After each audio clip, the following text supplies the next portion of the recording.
सच्चिदानंद सद्गुरु साईनाथ महाराज की जय। सद्गुरु श्री साईनाथुनि शरद बाबूजी की जय।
श्री सच्चिदानंद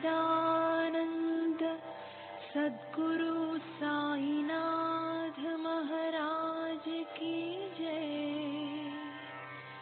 सद्गुरु श्री साईनाथुनि शरद बाबूजी की जय।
श्री सच्चिदानंद सद्गुरु साईनाथ महाराज की जय।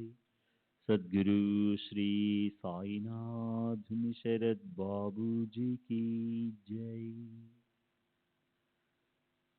శ్రీ సాయినాథాయ నమః. శ్రీ సాయిబాబా సత్య చరిత్ర 11వ అధ్యాయం, నిన్నటి తరువాయి. సరే, ఆకాశంలోని మేఘాలపై కూడా ఆధిపత్యం ఉన్న ఇంద్రుణ్ణి సాయి సమర్థులు ప్రార్థిస్తుంటే మనసుకు ఎంతో ఆశ్చర్యం అనిపించింది. ఎంతో భయంకరమైన సందర్భం అది. ఆకాశమంతా అంధకారం అలముకుంది. పశువులు పక్షులు భయపడిపోయాయి. అంతటినీ నాశనం చేసేట్లు వానకి గాలి తోడైంది. సూర్యుడు అస్తమించాడు. సాయంకాలమైంది. ఒక్క పెట్టున సుడిగాలి మొదలైంది. తీవ్రంగా సుళ్ళు తిరుగుతూ సుడిగాలి చెలరేగింది. భయంకరమైన గందరగోళం చెలరేగింది. అంతలోనే మేఘాలు పెళపెళమని ఉరిమాయి. మెరుపులు తీవ్రమై గాలి భయంకరంగా వీచింది. వర్షం కుండపోతగా కురిసింది. మేఘాలు ముసళ్ల దారులతో వర్షించడం మొదలెట్టాయి. వడగళ్ళు టపటప శబ్దం చేసుకుంటూ మహీతలంపై పడసాగాయి. గ్రామస్తులు భీతితో వణికిపోయారు. పశువులు గట్టిగా అంబారావాలు చేయసాగాయి. జన సముదాయం గాలి దుమారంతో వచ్చిన ఆ వర్షం నుంచి తలదాచుకునేందుకు మసీదు చూరు కింది భాగంలోకి వచ్చింది. పశువులు దూడలు కూడా అక్కడికి రావడంతో మసీదు కిటకిటలాడిపోయింది. 4 వైపుల నుంచి ఒకటే నీరు. గ్రామమంతా నీటి ప్రవాహమే. కళ్ళాల్లో పోసిన ధాన్యమంతా తడిసిపోయింది. ప్రజల మనసులు ఎంతగానో భయపడిపోయాయి. ప్రజలు కంగారు పడి సభా మండపంలో పోగయ్యారు. కొందరు మసీదు చూరు కింద నిలబడి బాబాకు మొరపెట్టుకోసాగారు. జోగులాంబ, జాకాలమ్మ, మరిడమ్మ, శని, శంకరుడు, అంబాబాయి, మారుతి, ఖండోబా, మహల్సమ్మ, ఈ సమస్త దేవీ దేవతలు షిరిడిలో అడుగడుగునా ఉన్నారు. అయితే ఇబ్బందికర సందర్భం వచ్చినప్పుడు గ్రామస్తులకు వారిలో ఒక్కరు కూడా ఉపయోగపడలేదు. నడుస్తున్నప్పుడు, మాట్లాడుతున్నప్పుడు, పరిగెత్తుతున్నప్పుడు, కష్టాలు వచ్చినప్పుడు కరుణ సుధలొలగించి కన్నీటి దొంతరలు తుడిచే దైవం సాయి ఒక్కరే. ఆయనకి కోళ్ళో మేకలో బలి చేయని అవసరం లేదు. రూపాయలు సమర్పించిన అవసరం అంతకన్నా లేదు. కేవలం గుండెల్లో నిండు గోదావరిలో ప్రవహించే ప్రేమభావం కోసమే ఆయన పరితపించేవారు. కష్టాలను కాలరాచేవారు. ఆ ప్రకారంగా లోకులు భయపడడం చూసి సాయి మహారాజు ఎంతో వ్యాకులం చెందారు. తాము కూర్చున్న చోటు నుంచి లేచి ముందుకొచ్చారు. మసీదు అరుగు చివరకు వచ్చి నిలబడ్డారు. అసలే ఆకాశమంతా మేఘ గర్జనలతో దద్దరిల్లిపోతుంది. వెలుగులను వెదజల్లే మెరుపులు కళ్ళు మిరుపిట్టులుపుతున్నాయి. అంతలోనే సాయి మహారాజు ఉచ్చస్వరంతో గొంతు నరాలి చిట్లేలా అరవసాగారు. తమ ప్రాణాల కన్నా కూడా తమ భక్తులంటేనూ సాధు సత్పురుషులంటేనూ దేవుడికి ఎంతో ఇష్టం. దేవుడు వాళ్ళు ఎలా చెప్తే అలా చేస్తాడు. వారి కోసమే అవతరిస్తాడు కనుక భక్తుల మొర విని దేవుడు వారిని రక్షించవలసే ఉంటుంది. భక్తుల భక్తి గుర్తుంచుకుని తనిచ్చిన మాట అక్కడికక్కడే నిలబెట్టుకోవాల్సి ఉంటుంది. బాబా గట్టిగా వేసే కేకలకు ఆకాశం మారుమ్రోగింది. మసీదు పునాదులే కదిలిపోతాయా అనిపించింది. అందరి చెవులు గింగురుమన్నాయి. పర్వతాల్లో ప్రతిధ్వనించేలా చేసిన గొప్ప కేకలతో మసీదు మందిరాలు దద్దరిల్లాయి. అప్పుడే మేఘాల భయంకర గర్జన, కుంభవృష్టి ఆగిపోయాయి. బాబా వేసిన కేకలతో సభా మండపం అంతా అదిరిపోయింది. భక్తులందరూ భయంతో గిజగిజలాడి ఎక్కడి వాళ్ళక్కడ స్తబ్దంగా అయిపోయారు. నిజంగానే బాబా కౌశల్యాన్ని కనీసం ఊహించనైనా లేము. వర్షపు దారాలు తెరిపించాయి. వెంటనే గాలి కూడా మందగించింది. మబ్బులు విడిపోయాయి. మెల్లమెల్లగా వర్షం మెరగబడ్డది. సుడిగాలి కూడా సడి చేయకుండా ఆగిపోయింది. వెంటనే అంధకారం అస్తమించింది. నభోమండలంలో నక్షత్రాల సమూహం నక్కి నక్కి చూడడం మాని హాయిగా కళ్ళకు కనిపించింది. తరువాత వర్షం పూర్తిగా వెలిసిపోయింది. సుడిగాలి కూడా పూర్తిగా శాంతించింది. ఆకాశంలో వెన్నెల రేడు వింతకాంతులతో పండు వెన్నెలను వెదజల్లుతూ విరగబడి నవ్వాడు. అందరిలోనూ ఆనందం చిందులు వేసింది. సత్పురుషుల శబ్దాలను గౌరవించి ఇంద్రుడు కరుణాస్రవంతిని కురిపించాడని అందరికీ అనిపించింది. మబ్బులు అన్ని దిక్కులకు ఎంచక్కా పారిపోయాయి. వాతావరణం శాంతిని ఆశ్రయించింది. వర్షం హర్షంతో తన తీవ్రతను తగ్గించింది. గాలి అలవోకగా అలా ఆగిపోయింది.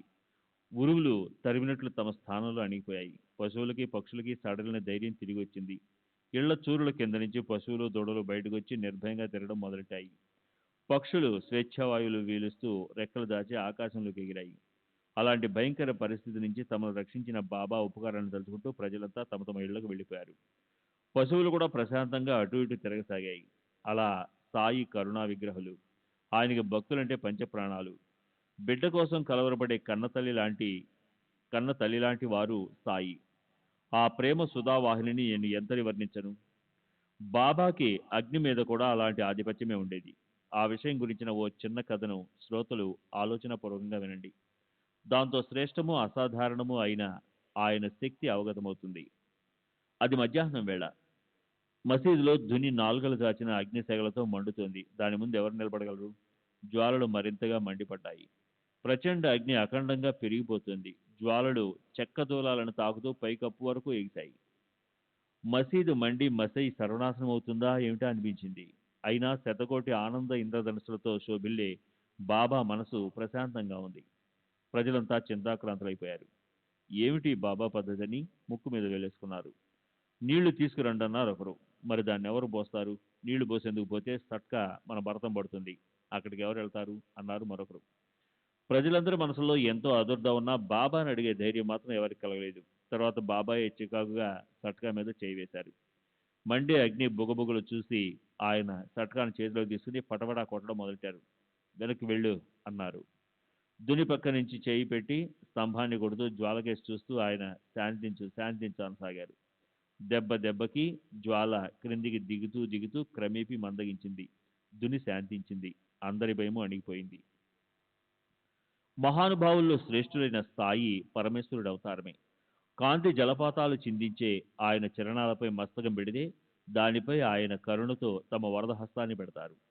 శ్రద్ధాభక్తులతో ప్రశాంత చిత్తంతో ఈ అధ్యాయాన్ని నిత్యము పారాయణ చేసిన వారి కష్టాలన్నీ సంపూర్ణంగా కరిగిపోతాయి. నేను ఇంతకన్నా ఏం చెప్పను. అంతఃకరణను శుద్ధం చేసుకుని నియమబద్ధంగా కఠిన పద్ధతిలో ధార్మిక విధులు కృత్యాలు చేయండి. సాయిబాబాను నిండు హృదయంతో భక్తి చేయండి. దాంతో శాశ్వతుడైన పరమాత్మ ప్రాప్తి కలుగుతుంది. మనసులో ఉన్న అసాధారణమైన మీ ఇచ్చలు ఈడేరుతాయి. చివరకు మీరు పూర్తిగా నిష్కాములవుతారు. ఈశ్వరుడు జీవుడు అనే భేదమే నశించిపోయిన అలాంటి దుర్లభమైన సాయుధ్య ముక్తిని ప్రాప్తింపజేసుకుంటారు. ఎన్నటికీ చెదరని ఎవరికీ లభించని తృప్తి మీ తలుపు తడుతుంది. సరే, పారమార్థిక సుఖాన్ని గురించిన జ్ఞానాన్ని చక్కగా తెలుసుకుని అనుభవించాలని కోరిక ఉన్న భక్తులు ఈ అధ్యాయాన్ని మళ్లీ మళ్లీ చదవటం పట్ల ఉత్సాహాన్ని ప్రీతిని పెట్టుకోవాలి. దీనిలోని కథలు చదివితే చిత్తవృత్తి శుద్ధమవుతుంది. పరమార్థాన్ని ప్రాప్తింపజేసుకోవాలని ప్రవృత్తికి ఉబలాటం కలుగుతుంది. అప్రియమైన అశుభ విషయాలు పూర్తిగా నశించి ప్రియము పావనమైన విషయాలు ప్రాప్తిస్తాయి. బాబా గురించిన అనుభవాలను పొంది చూడండి. హేమాడ్ పంత్ సాయికి శరణొచ్చాడు. తర్వాతి అధ్యాయం అత్యంత పవిత్రమైనది. అందులో గురు శిష్యుల అనుబంధంలోని గొప్పతనాన్ని గురించి చెప్పడం జరిగింది. గురూపదేశాన్ని తీసుకున్న మూళే అన్న పేరుగల శిష్యునికి గోలప్ అనే పేరుగల అతని గురుదర్శనం ఎలా అయిందో చెప్పబడింది. శిష్యునికి ఎలాంటి సందర్భం వచ్చినా వాళ్ళు తమ గురుదేవులను వదలకూడదు అనే తత్వాన్ని ప్రత్యక్షంగా అనుభవంలో చూపించారు సాయిబాబా. భక్తులకి వారి గురువు పట్ల ఉన్న దృఢభక్తిని ఆయన మరింతగా పెంచేవారు. సాయిబాబా చరణాల వద్దకు వచ్చిన ప్రతి భక్తునికి ఒక్కొక్కరికి ఒక్కో రకంగా వినూత్నము అద్భుతము అయిన రూపాల్లో దర్శనమిచ్చి వారికి తమ ఆరాధ్య దైవం లేదా గురువుల పట్ల ఉండే భక్తిని సాయి స్థిరపరిచారు. సర్వులకి శుభమస్తు. ఆ ప్రకారంగా సత్పురుషులు సజ్జనులచే ప్రేరణ కలిగించబడిన భక్త హేమాడ్ పంత్ రచించిన శ్రీ సాయి సమర్థుల సత్య చరిత్రలోని సాయి మహిమా వర్ణనం అనే పేరు గల 11వ అధ్యాయం ముగిసింది. శ్రీ సద్గురు సాయినాథార్పణమస్తు. శుభం భవతు. శ్రీ సచ్చిదానంద సద్గురు సాయినాథ్ మహారాజ్ కీ జై. సద్గురు శ్రీ సాయినాథ్ శరద్ బాబూజీ కీ జై. 11వ అధ్యాయానికి పరిపూర్ణ వివరణ. ఈ 11వ అధ్యాయం గొప్ప మహత్వపూర్వకమైనది. హేమత్ పంత్ ఈ అధ్యాయాన్ని పఠించటం అంటే యజుర్వేదంలోని ప్రసిద్ధమైన రుద్రాధ్యాయాన్ని 11 సార్లు పఠించటమే అన్నారు. శ్రీధర స్వామి రచించిన శ్రీ శివలీలామృతంలోని 11వ అధ్యాయం శ్రేష్టమైనదని చెప్పారు. సమస్త భావాలతోనూ నిశ్చయపూర్వకంగా శివలీలామృతాన్ని అఖండంగా చదవండి. అది వెంటనే కాకపోతే ఈ అధ్యాయమైనా చదవాలి. శ్రీమద్ భగవద్గీతలోని 11వ అధ్యాయం ప్రసిద్ధమైనది. అందులో అర్జునునికి భగవంతుని విశ్వరూప దర్శనం కలుగుతుంది. అప్పుడు అతను శ్రీకృష్ణుని భగవత్ స్వరూపాన్ని గుర్తుపట్టి ఆయనకు పదే పదే నమస్కరించి అంటాడు, త్వమాదిదేవాः పురుషాः పురాణస్తమస్య విశ్వస్య పరం నిదానం వేత వేతాసి వేద్యాంచ పరం చాదావు స్వయం తతం విశ్వమానాంత రూప. మీరే ఆదిదేవులు, పురాణ పురుషులు, విశ్వానికి ఆధారులు, జ్ఞాత జ్ఞేయము, పరంధామము మీరే. ఓ అనంతరూప, మీరే ఈ విశ్వమంతా వ్యాపించి ఉన్నారు. నమః పురస్తదా పృష్ట తాస్తే నమస్తే నమస్తుతే సర్వతః ఏవ సర్వ అనంత వీర్య మిత విక్రమస్తం సర్వం సమాప్నోహితోసి సర్వః. హే సర్వాత్మక, మీరు ఎదుటి వైపు వెనుక వైపున అన్ని వైపులా నమస్కారము. మీ పరాక్రమం అపారం, శక్తి అనంతం. మీరు సర్వత్రా వ్యాపించి ఉండటం వల్ల ఈ సర్వము మీరే. శ్రీ సాయి సచ్చరిత్ర 11వ అధ్యాయం చదివిన మీదట మనకు ఇంద్రుడు, అగ్ని, వరుణుడు బాబా మాటలను గౌరవిస్తారు. ఈ సాయి సత్పురుషుడు ఈశ్వరుడి మరో అవతారం అన్న అనుభవం కలుగుతుంది. అందుకే హేమట్ పంతు అంటారు, కొందరీయన్ని భగవద్భక్తులంటారు, కొందరేమో మహాభాగవతోత్తములంటారు. కానీ మాకు మాత్రం ఈయన సాక్షాత్ భగవంతుడే ఇలా అవతరించారనిపిస్తుంది. ఈ అధ్యాయంలో సగుణ నిర్గుణ భక్తి గురించి స్పష్టంగా చెప్పబడింది. సగుణ రూపాన్ని ధ్యానించినంత వరకు భక్తిభావం ప్రకటం కాదు. ప్రేమపూర్వకమైన భక్తి కలగకపోతే మనసనే మొగ్గ విప్పారదు. అది వికసించకపోతే అప్పుడు నాసికకు పరిమళం సోకదు. అంతేకాదు, మకరందము ఉండదు, ప్రవరాలతో అనుబంధము ఉండదు. అక్కడివి ఓ క్షణం సేపైనా ఉండవు. సగుణమే సాకారం, నిర్గుణమే నిరాకారం. వీటిల్లో భేదం అనేది ఉండదు. సాకారము నిరాకారము ఒకటే. నెయ్యి కరిగిన పేరుకొన్న దాన్ని నెయ్యి అని అంటాము. సగుణ నిర్గుణాలు సమరసతతో విశ్వరూపంగా ఒకటిగా నిండిపోయి ఉన్నాయి. కల్లారా దేన్ని చూడగలమో, ఏ పాదాలపై శిరసును పెట్టగలమో, ఎక్కడ జ్ఞానం సులభంగా లభిస్తుందో అక్కడ ప్రీతి కలుగుతుంది. ఎవరి సాంగత్యంతో ప్రేమించటం సాధ్యమవుతుందో, ఎవరిని గంధాక్షతలతో పూజించగలమో దానికోసం ఆకృతి అనేది అవసరం. నిర్గుణం కంటే సగుణాన్ని అవగాహన చేసుకోవటం అత్యంత సులభం. సుగుణ రూపమే ప్రేమ దృఢతరమైతే నిర్గుణ రూపం తానంత తానే అవగాహనకు అందుతుంది. అలాగే సత్పురుషుల మహత్యం ఉంటుంది. సాగరంతో సమాగమానికి వెళ్ళే గంగ దారిలో దాహంతో తపించే వారిని శాంతింపచేస్తుంది. తీరాన ఉన్న తరువులకి నీరందిస్తుంది. అందరి దాహాన్ని తీరుస్తుంది. అలాగే ఉంటుంది సత్పురుషుల అవతార స్థితి కూడా. వారు ప్రకటమవుతారు, పోతారు. అయినప్పటికీ వారి ఆచరణ రీతి జగత్తుని పావనం చేస్తుంది. అంతేకాదు, బాబా బ్రహ్మస్వరూప వర్ణన మాత్రం ఎంతందంగా ఉంది. సగుణ రూపాల్లో ఎవరు సగుణులో, నిర్గుణ రూపాల్లో ఎవరు నిర్గుణులో, గుణవంతుల్లో ఎవరు ఉత్తమ గుణవంతులో, సమస్త సద్గుణవంతులో ఎవరు అత్యంత శ్రేష్ఠ గుణవంతులైన సద్గుణ జనులకు రాజో, ఇచ్చనన్నిటినీ పూర్ణం చేసుకోవడంలో ఎవరు కృతాకృత్యులో, తమ శ్రమతో ఫలాన్ని పొంది సంతృప్తిగా ఉండేవారు, ఎవరు యాదృచ్ఛికంగా లభించిన వాటితో తృప్తి చెందేవారో, ఎవరు నిరంతరం ఆత్మలో లీనమై ఉండేవారో, ఎవరు సుఖదుఖాలకు అతీతులో, ఆత్మానందానికి ఎవరు వైభవమో అలాంటి వారి మహత్తును ఎవరు వర్ణించగలరు? సాక్షాత్ సర్వేశ్వరుడైన ఆయన్ని వర్ణించటం ఏ రకంగా చూసినా అసాధ్యం. జ్ఞానంతో గుర్తుపట్టగలిగే అనిర్వచనీయమైన ఆ శక్తి ఈ భూమిపై దృష్టికి గోచరంగా సచ్చిదానంద మూర్తిగా, సత్యము, జ్ఞానము, ఆనందాల సుఖమూర్తిగా అవతరించింది. శ్రీ సచ్చిదానంద సద్గురు సాయినాథ్ మహారాజ్ కి జై. బాబూజీ జై.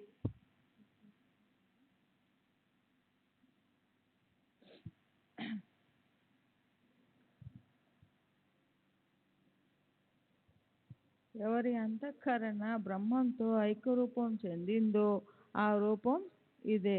ఎవరికి ప్రపంచం నుంచి నివృత్తి కలిగిందో, ఎవరికి సంసార బంధనాలనే వ్యవహారాల నుంచి ముక్తి లభించిందో అలాంటి బ్రహ్మ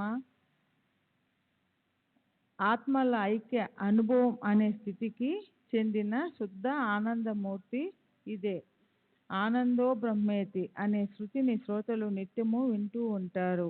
పుస్తకాల్లో గ్రంథాలలో చదువుతారు. అది షిరిడీలోని భావిక భక్తులకి ప్రత్యక్షంగా అనుభవంలోకి వచ్చింది. డాక్టర్ పండిత్ యొక్క త్రిపుండాల కథలో అతనికి బాబా భోళాశంకరుడిగా ఉన్నట్లు దర్శనం కలిగింది. భక్తుల అనన్య భక్తి ముందు ఆయన ఉపాయం పనిచేయదు. భక్తులు దేనికోసం పట్టుబట్టినా ఆయన కోపించక దాన్ని నెరవేర్చేవారు. నేను గొప్ప పవిత్ర బ్రాహ్మణ్ణి, అతను జాతిలో అపవిత్రుడైన ముస్లిం, ఆయన ఎలా పూజించను అని అతను మనసులో సందేహించలేదు. అలా అతను నన్ను మోసం చేశాడు. అక్కడ నా ఉపాయం పని చేయలేదు. వద్దని వారించలేకపోయాను. అతను నన్ను స్వాధీనం చేసుకున్నాడు. అలాగే సిద్దిక్ పాల్కే కథలో కూడా బాబా శంకరునిలాగా రౌద్ర రూపంతో కనిపించారు. అయితే అది నిజం కాదు. భక్తుల యోగ్యతను చూసి వాళ్ళ మీద కృప అనే వర్షం కురిపించేవారు. ఒకవేళ క్రోధంతో గజగజ వణికినా, కళ్ళు గిరిగిరా త్రిప్పినా, కన్న తల్లికి కడుపు చించుకుని పుట్టిన బిడ్డపై ఉన్నట్లు ఆయన కడుపులో కరుణ స్రవంతి కరిగి వరదలై పారుతుంది. క్షణంలో నిజ స్వభావంలోకి వచ్చి ఆ తర్వాత భక్తులను కేకేసి పిలిచి నా మనసులో ఎవరి మీదనైనా కోపించడానికి స్థానం ఉండదని అనేవారు. తల్లి తన తనయులని ఎప్పుడైనా తరుముతుందా? సముద్రం నదులని వెనక్కి తిప్పి పంపుతుందా? అలా జరిగినప్పుడే నేను మిమ్మల్ని తరిమివేస్తాను, మీకు అహితం చేస్తాను. నేను నా భక్తులకు అంకితమైపోయాను. నేను వారి వద్దే నిలబడి ఉన్నాను. ప్రేమ కోసం నేను ఆకలికొని ఉన్నాను. భక్తులు పిలిస్తే పలుకుతాను. నిజంగా సాయిబాబా ప్రత్యక్షంగా శివశంకరులే. హేమాడ్ పంతు ఈ అధ్యాయాన్ని శంకరుడికి ఎంతో ఇష్టమైన రుద్ర అధ్యాయం అని ఊరికే అనలేదు. తర్వాత 28వ అధ్యాయం మధ్యలో గుజరాతీ బ్రాహ్మణుడు మేఘుడు సాయిని సాక్షాత్ శంకరుడిగా భావిస్తాడు. శంకరా శంకరా అంటూ నోటితో గట్టిగా ఉచ్చరిస్తాడు. ఇతర దేవతలను అంగీకరించడు అని ఊరికే అనలేదు. అలా సర్వశక్తిమంతుడు భక్తవత్సలుడైన దైవం షిరిడీ వాసులకు లభించడం అనేది నిజంగా ఎంతటి అదృష్టం. ఆయనకి కోళ్ళు మేకలు అవసరం లేదు. ఆయనకి డబ్బు అవసరం లేదు. ఆయన కేవలం భావభక్తికే అలమటిస్తారు. సంకటాలను నశింపజేస్తారు. హేమాడ్ పంతు ఈ అధ్యాయ పఠనం వల్ల కలిగే ఫలశ్రుతి గురించి చెప్పారు. ఆ విషయంలో సందేహం పెట్టుకో అవసరం లేదు. శ్రద్ధాభక్తులతో ఈ అధ్యాయాన్ని నిత్యము ప్రశాంత చిత్తంతో పారాయణం చేస్తే ఆపదలు అయిపు లేకుండా పారిపోతాయి. అంతఃకరణం శుద్ధి చేసుకుని నియమ నిష్టలతో ధార్మిక కృత్యాలను చేస్తూ సాయి పట్ల భక్తిని కలిగి ఉంటే శాశ్వత పరమాత్మ ప్రాప్తిస్తాడు.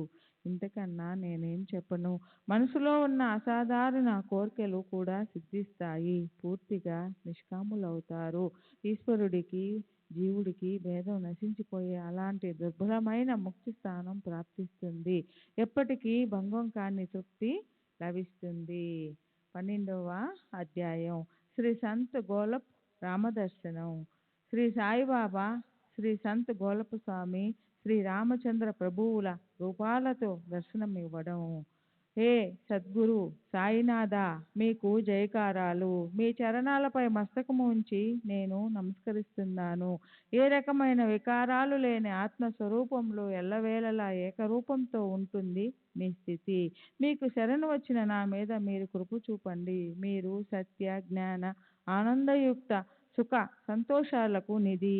సంసారం అనే అరణ్యంలో దగ్ధమయ్యే దుఃఖితులకు సౌఖ్యాన్ని ఇచ్చే మీరు అద్వైత బోధ చేసి మందబుద్ధులకు ద్వైతం మీదున్న ప్రీతిని తొలగిస్తారు. ఆకాశంలో అన్ని చోట్ల పూర్తిగా నిండి వ్యాపించినట్లు మీ స్వరూపాన్ని మనసులో చిత్రించుకొని ఆ అనుభవాన్ని పొందిన వారెంతో అదృష్టవంతులు. సాధువులను సంరక్షించాలని, దుష్టులను సంహరించాలని ఈశ్వరుడు అవతారం స్వీకరిస్తాడు. అయితే సత్పురుషులు వీరికన్నా భిన్నంగా ఉంటారు. వీరు పెద్ద, వీరు చిన్న అన్న భావమే వారికి ఉండదు. ఇద్దరూ వారికి సమానమే. సర్వేశ్వరుని కంటే సత్పురుషులే గొప్ప. ఎందుకంటే మొదట వారు దుష్టులను దారిలో పెడతారు. దీనుల కోసం, దుర్బుల కోసం వారి మనసు తల్లడిల్లి ప్రేమ రస వాహినితో నిండిపోతుంది. సంసార సాగరానికి వారు అగస్త్య ఋషి వంటి వారు. అజ్ఞానమనే గాఢాంధకారం పాలిటవారు సూర్యుని వంటివారు. పరమాత్మ అక్కడే నివసిస్తారు.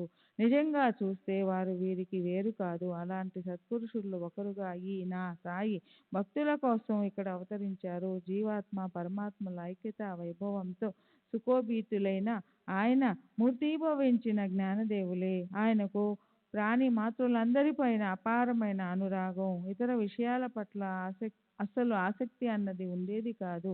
ఒకచోట ఆసక్తి, మరో చోట విరక్తి ఉన్నట్లు అనిపించినా ఆయనకి ఎక్కడా శత్రుత్వభావం ఉండేది కాదు. నిష్పక్షపాత ధోరణిలో ఉండేవారాయన. ఆయనకి శత్రువులు లేదా మిత్రువులు అన్న భావన ఉండేది కాదు. ఆయనకి దరిద్రులు శ్రీమంతులు అంతా సమానమే. అలాంటి మహానుభావులైన సాయి విశిష్టత గురించి ఇప్పుడు వినండి. సత్పురుషులు తమపై భక్తులకున్న ప్రేమకు ఆకర్షితులై తమ పుణ్య సంగ్రహాన్ని ఖర్చు పెడతారు. కొండలు గుట్టలనే ఇబ్బందులను పట్టించుకోకుండా భక్తుల కోసం పరుగులు పెడతారు.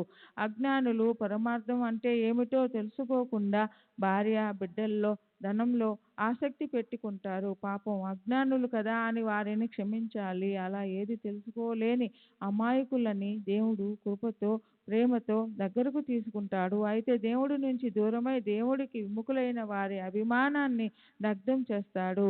అజ్ఞానులపై కరుణ అమృత ధారలు కురిపించి సత్పురుషులు వారిపై ప్రేమ చూపుతారు. దాంతో వారికి ఒక్కసారిగా విశ్వాసం కుదురుతుంది. అయితే జ్ఞానాభిమానం మాత్రం వ్యర్థం. తామే పండితులు అనుకునే మూర్ఖులు వ్యర్థమైన అభిమానంతో ఊరికే పొంగిపోతారు. వారు భక్తి మార్గాన్ని తిరస్కరిస్తారు. వారి సాంగత్యం మనకు అవసరం లేదు.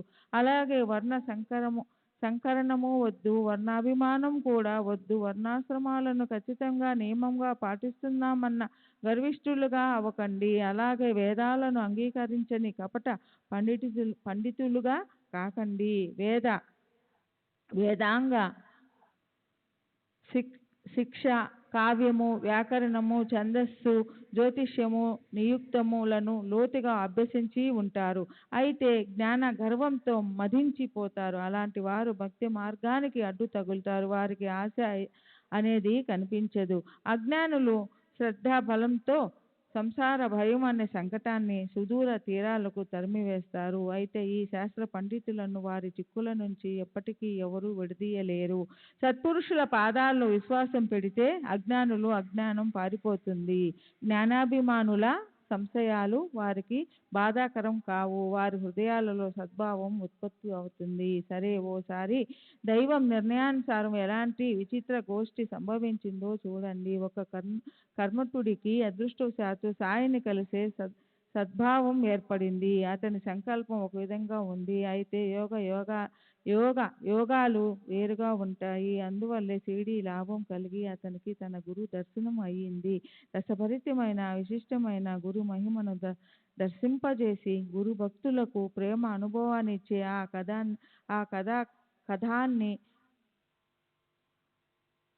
కథానికానిప్పుడు వినండి. ఓసారి నాసిక్ క్షేత్రంలో నివసించే మూల్య అనే ఇంటి పేరు గల కర్మఠుడు, ఆచారవంతుడు అగ్నిహోత్రి తన పూర్వ పుణ్య బలంతో షిరిడీ వచ్చాడు. పూర్వ జన్మలో చేసుకున్న పుణ్య బలం లేకపోతే షిరిడీలో ఎవరూ కూడా కనీసం ఒక క్షణం మాత్రం ఉండలేరు. వారి నిశ్చయం ఎంత దృఢంగా ఉన్నా కూడా బాబా ముందు వారి ప్రయత్నాలేమీ పనిచేయలేవు. నేను వెళ్ళి నాకు ఇష్టమన్ని రోజులు అక్కడ ఉంటానని కొందరు అనుకుంటారు. కానీ అది వారి చేతిలో ఉండదు. వారిని రకరకాలుగాను పరాధీనులే. నేను అంటూ అలా నిశ్చయంగా ఎంతోమంది అలసిపోయారు. సాయి తమ ఇచ్ఛానుసారం ప్రవర్తించే దైవం. శ్రీ సచ్చిదానంద సద్గురు సాయినాథ్ మహారాజ్ కీ జై. సద్గురు శ్రీ సాయినాథుని శరత్ బాబూజీ కీ జై.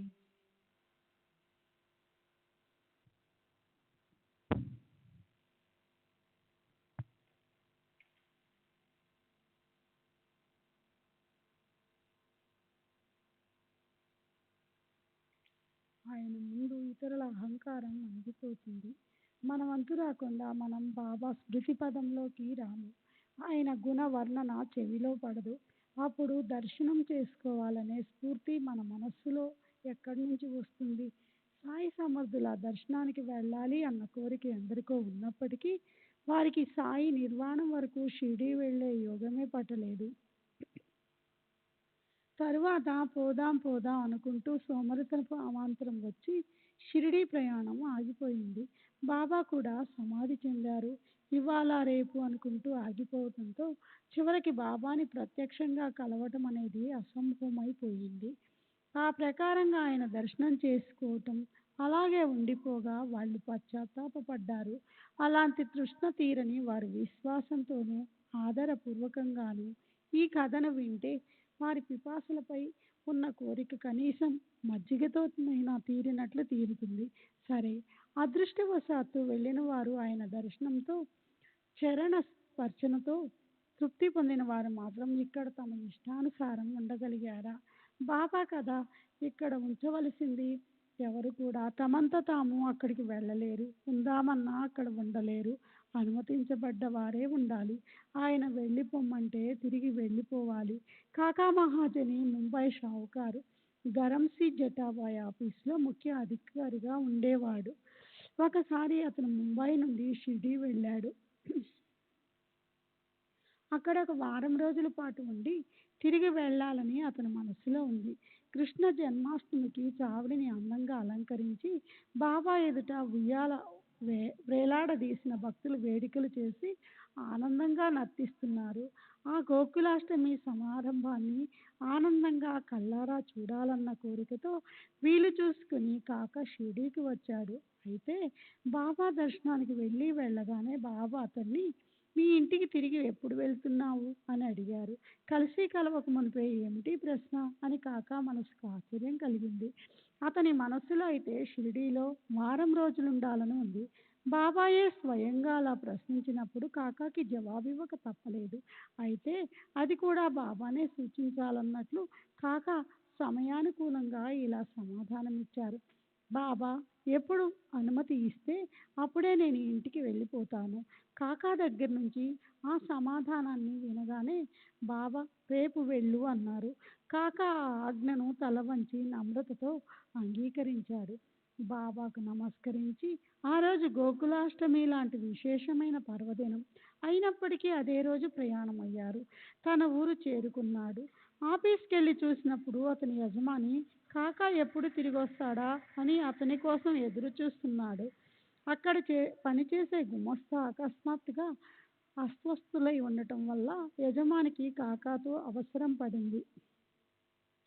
కనుక అతను కాకాని వెంటనే తిరిగి రమ్మని షిరిడీకి ఉత్తరం రాశాడు. కాకా షిరిడీ నుంచి బయలుదేరిన తర్వాత తపాలా బంటోతు అక్కడ విచారించి ఆ ఉత్తరాన్ని తిప్పి పంపాడు. దాన్ని కాకా తన ఇంట్లో చూసుకున్నాడు. అయితే దీనికి విరుద్ధంగా ఒక చిన్న విశేషం వినండి. భక్తులకు తమ శ్రేయస్సు ఎందులో ఉందో తెలియదు. అయితే అది బాబాకు స్పష్టంగా తెలుసు.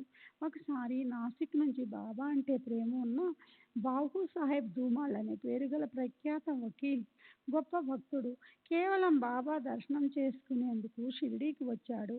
బాబా దర్శనం త్వరగా చేసుకొని ఆయన చరణాలకు వందనం చేసి విభూతి ఆశీర్వాదము తీసుకుని తిరిగి వెళ్ళిపోవాలని అతని మనస్సులో అభిప్రాయం. ఊరికి తిరిగి వెళ్ళేటప్పుడు నిఫాడ్ అనే గ్రామంలో అతడు దిగవలసి ఉంది. ఓ కేసుకు సంబంధించిన అక్కడికి వెళ్లాల్సిన అవసరం ఉంది. అతను అలా నిశ్చయించుకున్నప్పటికీ బాబాకి అందులో మంచి చెడు ఏమిటో బాగా తెలుసు. ధూమాల్ తిరిగి వెళ్ళడానికి బాబా అనుమతి అడిగాడు. అయితే బాబా అనుమతి ఇవ్వకుండా అతన్ని ఒక వారం రోజుల పాటు అక్కడే ఉంచేశారు. ఆజ్ఞ ఇవ్వటానికి తిరస్కరించారు. ఆ రోజు జరగవలసిన కేసు వాయిదా పడింది. నియమించబడిన 3 తేదీలు అలాగే పోయాయి. వారం దాటాక కూడా కొన్ని రోజులు బాబా ధూమాల్ అక్కడనే ఉంచేశారు. అక్కడ వాయిదా రోజునే న్యాయాధీశుడి ఒంట్లో బాగలేకపోయింది. జన్మలో ఎన్నడూ ఎరుగనంత భరించలేనంత కడుపు నొప్పి వచ్చింది. కేసు దానంతట అదే వాయిదా పడింది. ఇప్పుడు ఆ సమయం చక్కటి పనిలో సార్థకమైంది. దానివల్ల ధుమాల్కి సాయిబాబా సాన్నిధ్యం లభించింది. ముద్దాయికి చింత చెప్పా పెట్టకుండా పారిపోయింది. సాయిబాబా మీద విశ్వాసం పెట్టుకోవటం వల్ల ఏమాత్రం కష్టపడకుండా అన్నీ చక్కగా జరిగాయి. తరువాత యోగ్యమైన సమయంలో బాబా ధుమాల్కి అనుమతిచ్చారు. పనులన్నీ చక్కగా గట్టెక్కాయి. నిజంగా బాబా లీలలు అపూర్వం. ఆ దావా 4 నెలలు నడిచింది. 4 న్యాయాధీశులు మారారు. అయితే చివరికి ముద్దాయి నిర్దోషిగా విడుదలయ్యాడు. యశస్సు వచ్చింది. ఓసారి ఓ శ్రేష్ఠ భక్తుడైన నానాసాహెబ్ నీమోన్కర్ భార్య పక్షం వహించి బాబా ఆమెకు ఎలా సాయం చేశాడో వినండి. నానాసాహెబ్ నీమోన్కర్ గ్రామానికి వతనదారు. వంశ పరంపరాగతంగా ప్రభుత్వ పనిచేసే హక్కును పొందినవాడు. ప్రభుత్వంలో అతనికి మంచి పలుకుబడి ఉండేది. అతనికి న్యాయాధీశుని పదవి అప్పగించారు. మాధవరావు అతని పెద్దనాన్న కొడుకు. వయోవృద్ధుడవటం వల్ల అందరికీ అతడెంతో పూజ్యుడైనాడు. అతని భార్య కూడా గొప్ప నిష్ఠాపరురాలు. ఇద్దరికీ ఆ సాయియే ఆరాధ్య దైవం. తమ స్వంత ఊరిని విడిచి ఇద్దరూ కూడా షిరిడీలో ఉంటుండేవారు. సాయి చరణాలలో శ్రద్ధాభక్తులు పెట్టి వాళ్ళు హాయిగా రోజులు గడిపేస్తుండేవారు. సూర్యోదయానికి ముందు లేచి ఉదయ స్నానం చేసి దైవపూజ పూర్తి చేసి నియమంగా కాకడహారతి చేయడానికి వారిద్దరూ చావడికి వెళ్తుండేవారు. ఆ తర్వాత నానాసాహెబ్ స్తోత్రాలు చేసుకుంటూ మసీదులో బాబా వద్దే ఉండేవారు. సంధ్యాకాలం అయ్యే వరకు అక్కడే బాబా శివలో నిమగ్నుడయ్యేవాడు. బాబాని లెండికి తీసుకెళ్లేవాడు. తిరిగి మసీదు కూడా తీసుకువచ్చేవారు. ప్రేమను నింపుకున్న మనస్సుతో అవసరమైన సేవలు చేస్తుండేవాడు. అతని భార్య కూడా తనకు చేతనైన పనులను రోజంతా గొప్ప ప్రేమతో చేస్తుండేది. కేవలం స్నానపానాలు చేయటానికి, వంట చేసుకుని అన్నం తినడానికి, రాత్రి పడుకునేందుకు మాత్రమే వాళ్ళు తమ బసలకు వెళ్ళేవారు. మిగిలిన కాలమంతా పొద్దున, మధ్యాహ్నం, సాయంత్రం ఆ ప్రేమమూర్తులైన దంపతులు బాబా దగ్గరే గడిపేవారు. సరే, వాళ్ళిద్దరి సేవను వర్ణించటం మొదలు పెడితే గ్రంథం బాగా పెరిగిపోతుంది. అందుకని పైన మొదలుపెట్టిన విషయంలోని మిగిలిన భాగం ఇప్పుడు వినిపిస్తాను. బేలాపూర్లో ఉన్న తన పిల్లవాడు కొంచెం అస్వస్థతగా ఉండటం వల్ల నానాసాహెబ్ భార్య అక్కడికి వెళ్లాల్సి వచ్చింది. భర్త సమ్మతితో అక్కడికి బయలుదేరిందామె. ఎప్పటిలాగే బాబాని కూడా అడిగింది. ఆయన అంగీకారం లభించగానే భర్త చెవిన ఈ విషయం వేసింది. ఆ ప్రకారంగా బేలాపూర్లో వెళ్లాలని నిశ్చయమైంది. అయితే తరువాత నాన్న, నువ్వు ఈరోజు తిరిగి షిరిడీకి రావాలి అన్నాడు. నానాసాహెబ్ మనసులో ఏదో కారణం ఉంది. అందుకని అతను భార్యతో వెళ్ళు, కానీ వెంటనే తిరిగిరా అన్నాడు. అది విని ఆమె మనస్సులో దుఃఖించింది. మర్నాడు పోల అమావాస్య. శ్రావణ మాసంలో వచ్చే ఈ పండుగను విశేషంగా చేసుకుంటారు. ఈ రోజు కూడా అక్కడే గడపాలని ఆమె మనస్సులోని కోరిక. అయినా నానా మనసుకది పట్టలేదు. అది కాక అమావాస్య రోజున పొరుగురు వెళ్ళి రావటం మంచిది కాదు. కనుక ఆమె ఎంతో సందేహంలో పడిపోయింది. దాన్ని తప్పించుకోవటం ఎలాగా అన్న విచారం పట్టుకుంది ఆమెకి. బేలాపూర్కి వెళ్ళకపోతే ఆమెకు తృప్తి కలగదు. అలా అని భర్త మనసును కూడా నొప్పించలేదు. భర్త మాటను ఎలా తీసివేయగలదు? సరే, అప్పుడే ఆమె బేలాపూర్ వెళ్ళడానికే బయలుదేరింది. బాబా లెండి తోట వైపు బయలుదేరారు. ఆయనకు ఆమె నమస్కరించి, ఎవరైనా పొరుగురికి వెళ్ళేటప్పుడు పనుల్లో ఏ అవాంతరాలు రాకూడదని దేవుడికి నమస్కరించడం అనే పద్ధతి షిరిడీలో ఉంది. అయితే ఇక్కడి దైవం సాయి. ఎంత హడావుడిగా వెళ్ళవలసి వచ్చినప్పటికీ బయలుదేరే సమయంలో ఆయన పాదాలపై షిరిడీ వాసులు మస్తకం పెట్టేవారు. అక్కడి పద్ధతి ప్రకారం సాటేవాడ ఎదురుగా ఒక క్షణం బాబా నిలబడి ఉన్నప్పుడు ఆమె పాదాలకు నమస్కరించింది. దర్శనం చేసుకోవాలన్న నానాసాహెబ్ నిమోన్కర్ మొదలైన వారంతా అక్కడికి వచ్చి బాబాకు నమస్కరించుకున్నారు.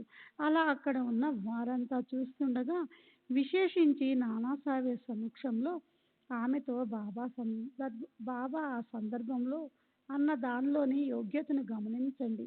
పాదాలపై శిరస్సు పెట్టి ఆ స్త్రీ బయలుదేరేందుకు అనుమతి కోరిన మీదట బాబా సరే వెళ్ళు, వెంటనే బయలుదేరు, నిశ్చింతగా ఉండు. బేలాపూర్లో 4 రోజులు హాయిగా ఉండు. అందరినీ కలుసుకొని తిరిగి షిరిడీకి వచ్చేసాయి. సరే. బాబా అన్న ఈ మాటలు ఆ స్త్రీకి చెప్పలేనంత ఊరట కలిగించాయి. నేమోన్కర్కు విషయం అర్థమైంది. అలా ఇద్దరికీ తృప్తి కలిగింది. సారాంశం మనం నిశ్చయించుకుంటాం. అయితే మనకి వాటి పూర్వాపరాలు తెలుసుకోగల సామర్థ్యం ఉండదు. సత్పురుషులకు మన హితాహితాలు తెలుసు. సత్పురుషులకు తెలియని విషయం అంటూ ఉండదు. వారికి భూత భవిష్యత్ వర్తమాన కాలాలను గురించి జ్ఞానం అరిచేతిలో ఉసిరికాయలా స్పష్టంగా ఉంటుంది. వారి ఆజ్ఞానుసారం మనం నడుచుకుంటే మనం సుఖ సంపన్నులమవుతాము. సరే, ఇప్పుడు గతంలో చెప్పినట్టు మూలే మీద కృపతో బాబా అతనికి గురు రూపంలో ఎలా దర్శనమిచ్చారో ఆ ముఖ్య కథా నిరూపణను ముందుకు నడిపిద్దాం. మూలే షిరిడీలో శ్రీమాన్ బాపు సాహెబ్ బుట్టీని కలుసుకొని వెంటనే తిరిగి వెళ్ళిపోవాలని అనుకున్నాడు. అతనికి ఆ అభిప్రాయం ఉన్నప్పటికీ అందులో బాబా సంకల్పం మరో విధంగా ఉంది. ఆ చమత్కారాన్ని, ఆ రహస్యాన్ని శ్రోతలు శ్రద్ధగా వినండి. అతను పుట్టిని కలవటం అయింది. భక్తులంతా మసీదుకు బయలుదేరాడు. మూలేకి వెళ్ళాలన్న కోరిక కలిగి భక్తులతో పాటు అతను బయలుదేరాడు. మూలే 6 శాస్త్రాలు అభ్యసించిన వాడు. జ్యోతిష్య శాస్త్రంలో అత్యంత ప్రవీణుడు. అలాగే సాముద్రికంలో కూడా చేతులు, పాదాలు, ముఖం ఇత్యాది అవయవాల్లో శుభాశుభ చిహ్నాలను బట్టి భవిష్యత్ తెలుసుకునే శాస్త్రం పూర్తిగా నిపుణుడు. బాబా దర్శనం అవటంతో అతను పరవశించిపోయాడు. బాబా భక్తులు ఆయనకు పాలకోవా, చక్కెర బిళ్ళలు, బర్ఫీలు, కొబ్బరికాయలు, నారింజకాయలు లాంటి ఫలాలను ఎంతో నిర్మలము, పాపరహితము అయిన అంతఃకరణతో సమర్పిస్తున్నాడు. అంతేకాక అక్కడికి జామపళ్ళు, అరటిపళ్ళు, చెరుకులు అమ్మే స్త్రీలు వస్తున్నారు. మనసుకు తోచినప్పుడు బాబా వారి వద్ద కూడా తమ జేబులోంచి డబ్బు ఖర్చు పెట్టి వాటిని కొంటున్నారు. తమ డబ్బు ఖర్చు పెట్టి బాబా మామిడి పుళ్ళ బట్టను, అరటి పళ్ళను కూడా పుష్కలంగా కొని భక్తులకు పంచేవారు. ఒక్కొక్క మామిడి పండును చేతిలోకి తీసుకొని 2 అరిచేతుల మధ్య నలిపి మెత్తబడిన తర్వాత భక్తులకు ఇచ్చేవారు. మామిడి పండును పెదవుల వద్ద పెట్టుకోగానే రసమంతా కడుపులోకి వెళ్ళిపోయేది. అంతెందుకు, పండుని రసంతో నిండిన గిన్నెలా నోటి వద్ద పెట్టుకుని తొక్కని టెంకని పేరయ్యాలి. అంతే. అరటి పళ్ళ తరహా అదో చింత. భక్తుల లోపలి గుజ్జు మాధుర్యాన్ని రుచి చూస్తే బాబా దాని తొక్కను రుచి చూసేవారు. ఎంత అద్భుతం! ఈ పళ్ళన్నింటినీ బాబా తమ చేతితో అందరికీ పంచేవారు. ఒక్కొక్కసారి ఎప్పుడైనా మనసుకు అనిపిస్తే తామే ఒకటో అరో తినేవారు. నిత్య క్రమానుసారం కేవలం భక్తుల కోసం అరటి పళ్ళ బుట్ట కొని అప్పుడు భక్తులకు వాటిని పంచుతున్నారు. శాస్త్రి బువ్వాకి బాబా పాదాలను చూసి ఎంతో ఆశ్చర్యం కలిగింది.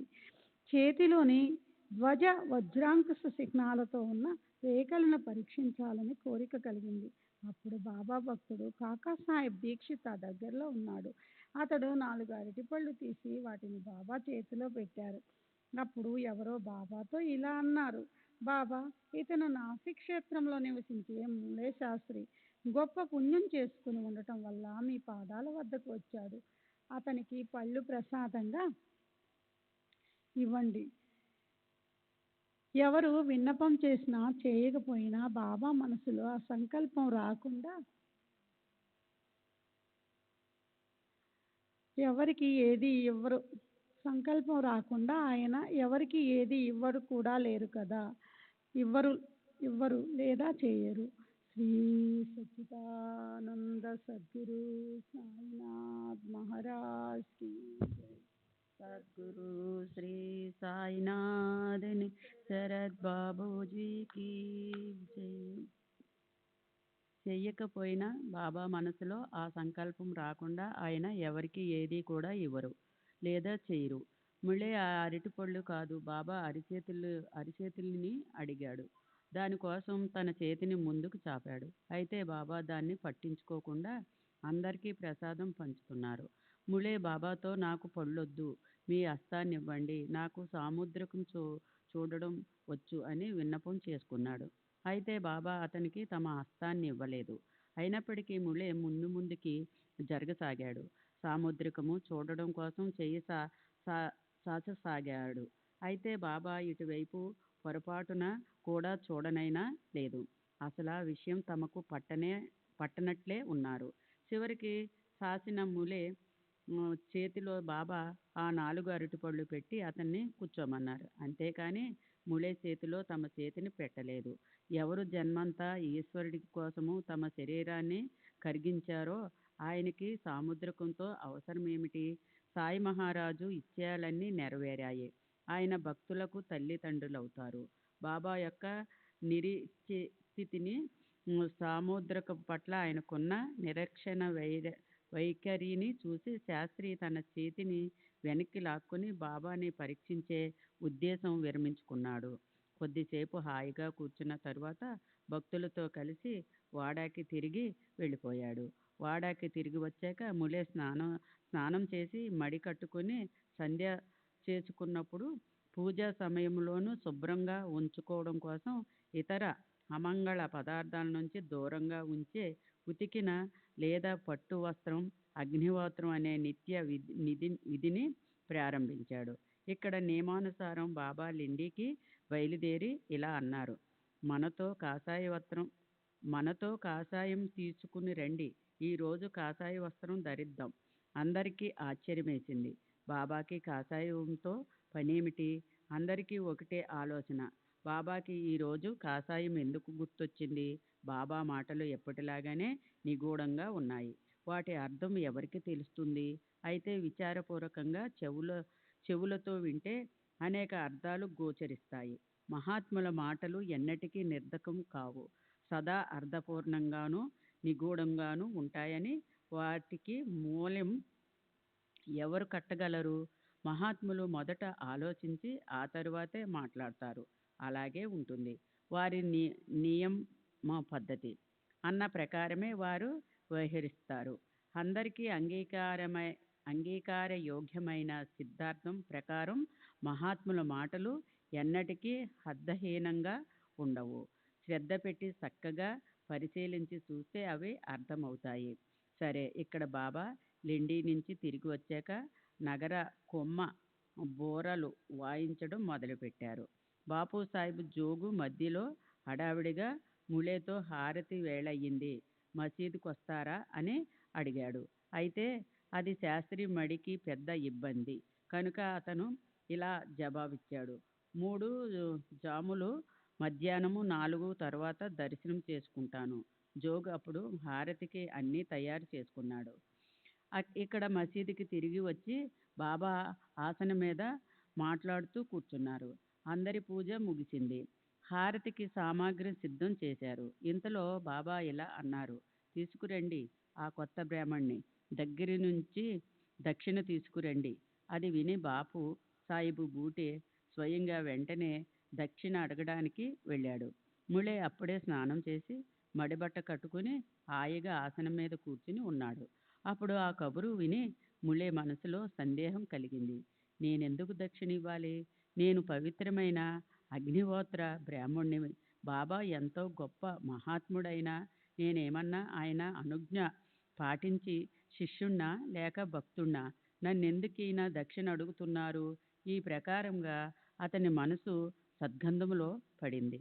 సాయి లాంటి వారు దక్షిణ కోరడం, కోటేశ్వరుడు బుట్టి కబురు తీసుకురావడం ములే మనసులో మొదట సందేహం కలిగినప్పటికీ అతను దక్షిణ తీసుకెళ్ళాడు. ములే మనసులో మరో సంశయం ఉంది. ప్రారంభించిన పనిని అలాగే వదిలేసి మసీదుకి ఎలా వెళ్ళాలి? అలా అని కాదని కూడా అసలేం సంశయాత్మకుడికి నిశ్చయం ఉండదు. అతని మనసు నిరంతరము ఊగులాడుతూ ఉంటుంది. అతని ప్రగతి ఇక్కడ అక్కడ కూడా ఉండదు. అలాంటి వాళ్ళకి త్రిశంకు లాంటి స్థితి. సూర్యవంశములోనే ఓ ప్రసిద్ధు రాజు విశ్వామిత్రుడు అతన్ని స్వర్గానికి పంపాడు. కానీ అక్కడకు ప్రవేశం లభించకపోవడం వల్ల అతను మధ్యలోనే వెళుతూ ఉండిపోయాడు కలుగుతుంది. చివరికి ములే వెళ్ళడానికి నిశ్చయించుకున్నాడు. ములే సభామండపంలోకి వెళ్ళగా వెళ్ళనా గాని అక్కడ దూరంగా నిలబడిపోయాడు. తాను మడి కట్టుకున్నాడు. మరి మసీదేమో అపవిత్రం. బాబా దగ్గరికి ఎలా వెళ్ళాలి? దూరంగా ఉండిపోయి చేతులు జోడించి తన దోసిటిలో ఉన్న పూలు బాబాపై విసిరాడు. ఇంతలో అతని కళ్ళెదుట ఓ చమత్కారం జరిగింది. ఆసనం మీదున్న బాబా అదృష్టలై ఆయన స్థానంలో ములేకి అతని గురువు గోలన్ స్వామి కనిపించసాగారు. ఇతరులకు మామూలుగానే సాయి సమర్థులు కనిపించారు. కానీ ములే కళ్ళకు గోలన్ స్వామి నాద కనిపించారు. ఆయన ఇదివరకే సమాధి గతులైనప్పటికీ ఎలా కనిపించారా అని ములేకి ఆశ్చర్యం కలిగింది. నిజం చూస్తే ఆయన గురువు సమాధిగతులైనప్పటికీ కళ్ళు ఎదుట ఉన్నట్లు కనిపించారు. దాంతో ముళే ఎంతగానో ఆశ్చర్యపోయాడు. అతని మనసులో సందేహం కలిగింది. దాన్ని స్వప్నం అనుకుందామంటే తను నిద్రపోవటం లేదు, మెలకువ అందామా అంటే మరి గురువు ఎదురుగా నిలబడి ఎలా కనిపిస్తున్నారు? మనసులో ఇలాంటి గందరగోళం ఎందుకు కలిగింది? కొద్దిసేపు అతను మౌనంగా ఉండిపోయాడు. తనని తానే గిచ్చుకుని చూశాడు. ఇలా అనుకున్నాడు, ఇది అబద్ధం కాదు. మనసులో ఊరికే సందేహం ఎదుర్కోగలిగింది. అందరితో పాటు నేను ఇక్కడ ఉన్నాను కదా. ముళే నిజానికి గోలన్ స్వామిని భక్తుడు. బాబా విషయంలో శంక కలిగినప్పటికీ అతను ఆ తరువాత శుద్ధ మనసుతో బాబా భక్తుడైనాడు. స్వయంగా అతను శ్రేష్ఠ జాతి బ్రాహ్మణుడు. వేదాంగాల్లో ప్రవీణుడు. మసీదులో గోలన్ స్వామి దర్శనం అయినందుకు అతను ఆశ్చర్యపోయాడు. అప్పుడు అతను పైకి వెళ్ళి తన గురువు పాదాలకి నమస్కరించి చేతులు జోడించి నిలబడ్డాడు. నోటి నుంచి మాట పెగల్లేదు. కాషాయ రంగు ధోవతి, కాషాయ రంగు ఉత్తీర్ణంతో సహా గోలన్ స్వామిని చూసి ముళే పరిగెత్తి ఆయన పాదాలను గట్టిగా పట్టుకున్నాడు. అతని అభిజ్ఞాతక అహంకారము ఆపలేకుండా పోయింది. కళ్ళకు అంజనం పెట్టినట్లు సరైన దృష్టి కలిగింది. మహాజ్ఞాని అయిన తన గురువుని కలవడంతో అతనికి కుబేరుడే నిదే ప్రాప్తించినట్టు అనిపించింది. శ్రీ సచ్చిదానంద సద్గురు సాయినాథ్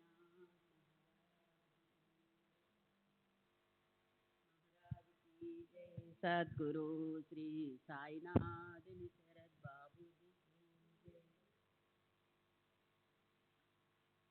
అతని సంశయ భావన నశించి బాబాపై ప్రేమ పెరిగి అర్ధనిమీలిత నేత్రాలతో సాయి చరణాలను తదేకంగా చూస్తూ అలా కూర్చుండిపోయాడు.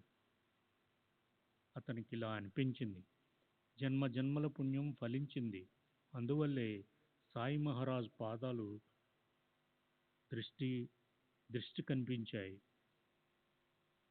అతనికి ఆయన చరణరూప తీర్థంలో స్నానం చేసే అదృష్టం కలిగింది. హారతికి వచ్చిన ఇతర భక్తులకు ఆశ్చర్యం కలిగింది. మూళే మొదట దూరంగా నిలబడి పూలు విసిరాడు కదా, అతనిప్పుడు బాబా వద్దకు వెళ్ళి ఆయన పాదాలపై తల ఎందుకు పెట్టాడు? మిగతా భక్తులు బాబా హారతి పాడుతుంటే మూళే గోలప్ స్వామి పేరును గట్టిగా ఉచ్చరిస్తూ ఆయన హారతే పాడసాగాడు. ఆ ఆనందంలో ప్రేమలో మునకలు వేశాడు. మూళే మడి దూరంగా పారిపోయింది. స్పర్శల మడీదడి, సామాజిక ఉచ్చనీచాలు పరస్పరం చట్టాపట్టాలేసుకుని చెప్పా పెట్టకుండా పోయాయి. గుర్తే లేకుండా పోయింది. సాష్టాంగ నమస్కారం చేసి అతను ఆనంద పారవశ్యంతో కళ్ళు మూసుకున్నాడు. లేచి కళ్ళు తెరవగానే అతనికి గోలప్ స్వామి అదృశ్యమైపోయి ఆయన స్థానంలో దక్షిణ అడుగుతూ సాయి సమర్థులు కనిపించారు. శారద చంద్రికలు వెదజల్లుతూ హాయినిచ్చే బాబా యొక్క ఈ ఆనంద స్వరూపమూర్తిని చూసి మూళే చిత్తవృత్తి తటస్థమైంది. తన మూల స్థితిని అతను మరిచిపోయాడు. ఈ విధంగా సాయి మహారాజ్ చేసిన చమత్కారం చూసి మూళే ఆకలి దప్పులు నశించిపోయాయి. తన గురుదర్శన సుఖాన్ని పొందటంతో అతనికి ఎంతో హర్షం కలిగింది. మనస్సుకి సంతృప్తి కలిగి అతను బాబా ముందు సాష్టాంగపడ్డాడు. ఆనందాశ్రువులు కారిపోగా బాబా చరణాలపై తల నుంచి అతను నమస్కరించాడు. ఎంతో కొంత దక్షిణ ఇచ్చి మళ్ళీ ఆయన చరణాలపై తలనుంచాడు. కనురెప్పల మాటు నుంచి ఉబికిన ప్రేమాశ్రువులు జలజల కారి శరీరం రోమాంచమైంది. కంఠం పూడుకుపోయింది. మనసులో అష్టభావాలు నిండిపోయాయి. ఇలా అనుకున్నాడు. మనసులో సందేహం పటాపంచలైంది. నా గురుదర్శనం అయింది. బాబా అలౌకిక లీలను చూచి మూళేతో పాటు అందరికీ కంఠం రుద్ధమైంది. ఈ అనుభవంతో అక్కడున్న వారందరికీ కాషాయం యొక్క అర్థం స్ఫురించింది. అదే సాయి, అదే మూళే. కానీ అతను మధ్యలో ఎలా మారిపోయాడు? ఇదే వారి మనసుకి ఆశ్చర్యం కలిగించింది. బాబా కుశలతను ఎవరు తెలుసుకోగలరు? ఆయన లీలలు అర్థం చేసుకోవటానికి కఠినం కఠినం. అలాగే ఓ రెవెన్యూ అధికారి సాయి దర్శనం చేసుకోవాలని కోరికతో తనతో పాటు తన డాక్టర్ మిత్రుడిని తీసుకొని షిరిడీకి బయలుదేరాడు. డాక్టర్ బ్రాహ్మణుడు, శ్రీరాముడి భక్తుడు, స్వయంగా సత్ప్రవర్తనతో ఉంటూ స్నాన సంధ్యలు, శాస్త్రాల్లో చెప్పబడిన ఆచరణను నియమంగా పాటించటాన్ని ఇష్టపడే వ్యక్తి. సాయిబాబా ముసల్మాన్. తన ఆరాధ్య దైవం సీతాపతి శ్రీరాముడు కనుక తాను బాబాకి నమస్కరించను అని అతను మొదటే తన మిత్రుడికి చెప్పాడు. ముసల్మాన్ల పాదాలకు నమస్కరించటం మనస్సుకి నచ్చదు కనుక షిరిడీకి పోవటానికి మొదటి నుంచి నేను శంకిస్తూనే ఉన్నాను అని కూడా అన్నాడతను. ఆయన పాదాలపై పడమని నిన్నెవరూ అడగరు, లేదా బలవంతము చేయరు. ఎవరైనా అడుగుతారేమోనని అనుకోవద్దు. షిరిడీకి వెళ్తానని మనసులో నిశ్చయించుకో. బాబా కూడా తమకు నమస్కరించమని అడగరు. ఈ ప్రకారంగా రెవెన్యూ అధికారి వాగ్దానం చేశాక డాక్టర్కి వెళ్ళాలన్న కోరిక కలిగింది. అప్పుడు మిత్రుడి మాటలపై విశ్వాసం పెట్టి అన్ని సంశయాలను దూరం చేసి దృఢనిశ్చయంతో అతను సాయి దర్శనానికి వెళ్ళాడు. అయితే ఆశ్చర్యం ఏమిటంటే అతను షిరిడీకి వచ్చి మసీదుకు వెళ్ళినప్పుడు అతనే మొదట సాష్టాంగం చేశాడు. అది చూసి అతని మిత్రుడికి ఆశ్చర్యం కలిగింది. అతనిలా అడిగాడు, నీ నిశ్చయాన్ని ఎలా మర్చిపోయావు? నీవు ఆ ముసల్మాన్కి మాకన్నా ముందే ఎలా సాష్టాంగం చేశావు? అప్పుడు ఆ డాక్టర్ ఆశ్చర్యకరమైన సంగతి చెప్పాడు. నేను శ్యామవర్ణంలో సౌందర్యాలు లుల్కిస్తూ కుసుమ కోమలంగా, నాజూకుగా, చక్కటి అవయవ సౌష్టంతో ఉన్న శ్రీరాముణ్ణి చూశాను. వెంటనే శుద్ధ మనసుతో నమస్కరించాను. అతను ఇదే ఆసనం మీద కూర్చున్నాడు. అందరితో మాట్లాడుతున్నాడు. అర నిమిషంలో సాయి రూపం కనిపించసాగింది. అందుకే నాకు ఆశ్చర్యం కలిగింది. ఇదేమన్నా కలగాదు గదా? ఆయన ముసల్మాన్ కాదు. ఆయన యోగ సంపన్న అవతార పురుషుడు. చోకామేళ విఠలుని భక్తుడు, జాతితో అంత్యజుడు. రోహిదాస్ చెప్పులు కుట్టేవాడు, కసాయివాడు, సజ్జన్ హింస చేసేవాడు. వీరి జాతిని గురించి ఎందుకు ఆలోచిస్తాం? కేవలం జగత్తుకి ఉపకారం చేయటం కోసం, జనన మరణ పరిభ్రమణం నుంచి తప్పించటం కోసం తమ నిర్గుణ నిరాకార రూపాన్ని వదిలేసి ఈ మహాత్ములు జగత్తులో అవతరిస్తారు. వీరు కేవలం కోరికలు తీర్చే కల్పతరువులే. ఈ క్షణంలో సాయి, మరుక్షణంలో రాముడు. నా అహం అనే అజ్ఞానం ఆయనకి సాష్టాంగం చేయగానే నశించిపోయింది. మర్నాడు డాక్టర్ ఇలా నియమం పెట్టుకున్నాడు. సాయినాథులు నాపై కృప చూపనంత వరకు నేను మసీదులో అడుగుపెట్టను అని అతను షిరిడీలో ఉపవసించాడు. ఈ ప్రకారంగా 3 రోజులు గడిచిపోయాయి. 4వ రోజు ఉదయం ఏం జరిగిందో శ్రద్ధగా వినండి. ఖాందేశ్లో, మహారాష్ట్రలోని జలగాం, ధూలే జిల్లాల్లోని ప్రదేశాన్ని ఖాందేశ్ అంటారు. అక్కడ ఉండే డాక్టర్ మిత్రుడు అనుకోకుండా సాయినాథుని దర్శనానికి వచ్చాడు. అతను 9 సంవత్సరాల తర్వాత కలిశాడని డాక్టర్కి ఎంతో ఆనందం కలిగింది. డాక్టర్ కూడా ఆ మిత్రుని వెనుక మసీదుకి దర్శనానికి వెళ్ళాడు. వెళ్ళి నమస్కరించగానే బాబా డాక్టర్ని ఇలా అడిగారు, ఏం డాక్టర్, నిన్నిక్కడకు రమ్మని పిలవడానికి నీ దగ్గరకు ఎవరైనా వచ్చారా? మరెందుకు వచ్చావో చెప్పు. అలా మనసుకి గుచ్చుకునే ఆ ప్రశ్నను విని డాక్టర్ సిగ్గుపడ్డాడు. తను చేసుకున్న నిశ్చయం గుర్తొచ్చి మనసులో పశ్చాత్తాపం కలిగి ఎంతో బాధపడ్డాడు. అయితే ఆ రోజు అర్ధరాత్రి అతనిపై బాబాకి కృప కలిగి అతను నిద్రపోతున్నప్పుడు పరమానంద స్థితి మాధుర్యాన్ని రుచి చూపారు. తరువాత డాక్టర్ తన గ్రామానికి వెళ్ళిపోయినప్పటికీ ఆ సంపూర్ణ స్వానంద స్థితి అనుభవం 15 రోజులు అలాగే ఉండిపోయింది. అతనికి సాయి చరణాలలో భక్తి పెరిగింది.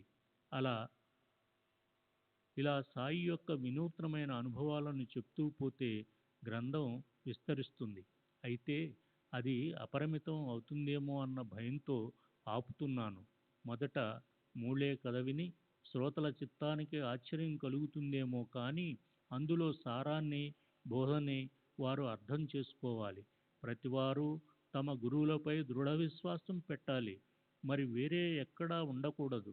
ఆ భావార్థాన్నే మనసులో దృఢంగా పెట్టుకోవాలి. ఇంతకన్నా బాబా చేసిన ఈ లీలలో మరొక కారణం నాకు కనిపించటం లేదు. ఎవరు ఏమని ఆలోచించినా అర్థం మాత్రం ఇదే. తమ గురువుకి గొప్ప కీర్తి ఉన్నా అసలు కీర్తి లేకపోయినప్పటికీ తమ గురువు వద్దే విశ్వాసం పరిశోధించినప్పటికీ వాటి నిండా ఇదే ఉపదేశం ఉంటుంది. అయినప్పటికీ అలాంటి అనుభవాలు కలగకుండా ఆ మాటలలో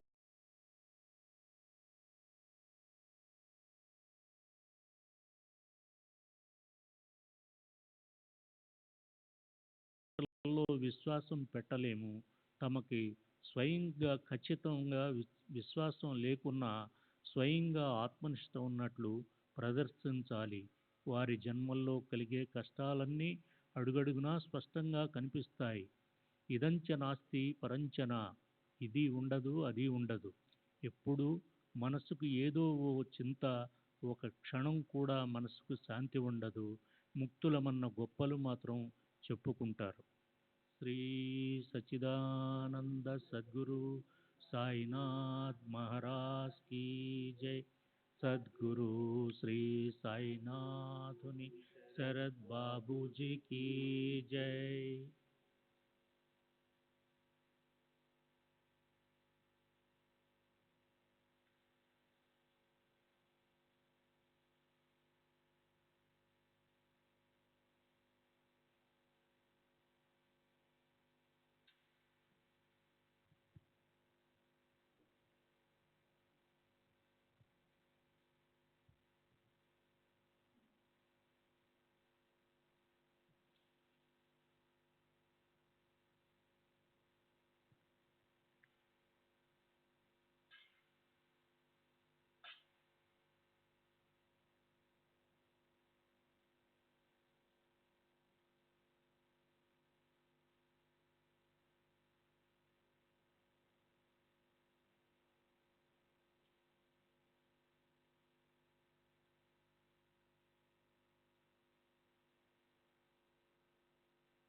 శ్రీ సచిదానంద సద్గురు సాయినాథ్ మహారాజ్ కీ జై.